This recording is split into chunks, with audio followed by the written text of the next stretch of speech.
കൂടുതൽ വാർത്തകളിലേക്ക്. സംസ്ഥാനത്ത് അമീബിക് മസ്തിഷ്ക ജ്വരം ബാധിച്ച ഒരാൾക്ക് കൂടി രോഗമുക്തി. കോഴിക്കോട് അന്നശ്ശേരി സ്വദേശിയായ 30-കാരനാണ് ആശുപത്രി വിട്ടത്.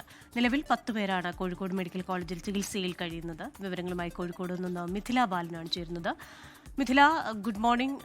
10 പേർ ചികിത്സയിലുണ്ട്. ഒപ്പം തന്നെ ആശ്വാസകരമായ വാർത്തയാണ്, അപൂർവമായി മാത്രം സംഭവിക്കുന്ന രോഗമുക്തി ഒരാൾക്ക് കൂടി ലഭിച്ചിരിക്കുന്നു എന്നത്. വിവരങ്ങൾ. തീർച്ചയായും ക്രിസ്റ്റീന സൂചിപ്പിച്ചതുപോലെ തന്നെ ആശ്വാസകരമായ വാർത്ത തന്നെയാണ് കോഴിക്കോട് മെഡിക്കൽ കോളേജ് ആശുപത്രിയിൽ നിന്നും പുറത്തുവരുന്നത്. ഈ അമീബിക് മസ്തിഷ്ക ജ്വരം ബാധിച്ച് ചികിത്സയിലുണ്ടായിരുന്ന ഒരാൾ ആശുപത്രി വിട്ടിരിക്കുന്നു. രോഗം പൂർണ്ണമായും ഭേദമായിട്ടാണ് ആശുപത്രി വിട്ടിരിക്കുന്നത്. 30 വയസ്സുള്ള യുവാവാണ്. കോഴിക്കോട് അന്നശ്ശേരി സ്വദേശിയാണ് ഇയാൾ. കഴിഞ്ഞ മാസം 8-നാണ് ഈ അമീബിക് മസ്തിഷ്ക ജ്വരത്തെ തുടർന്ന് കോഴിക്കോട് മെഡിക്കൽ കോളേജ് ആശുപത്രിയിൽ പ്രവേശിപ്പിച്ചിട്ടുണ്ടായിരുന്നത്. തീവ്രപരിചരണ വിഭാഗത്തിൽ തന്നെയായിരുന്നു ഇയാൾ ഉണ്ടായിരുന്നത്. ദിവസങ്ങളോളം ICUവിലായിരുന്നു ഉണ്ടായിരുന്നത്.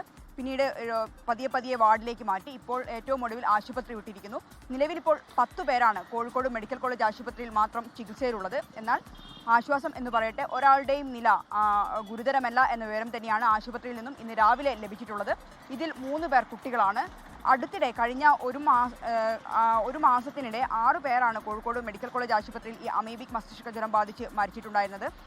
ആ ഒരു കണക്കെല്ലാം വെച്ച് നോക്കുമ്പോൾ ഒരാൾക്ക് രോഗമുക്തി എന്നത് വലിയ ആശ്വാസം നൽകുന്ന കാര്യം തന്നെയാണ്. ക്രിസ്റ്റീന. ശരി, മിഥില ബാലനാണ് കോഴിക്കോട് നിന്ന് വിശദാംശങ്ങളുമായി ചേർന്നത്.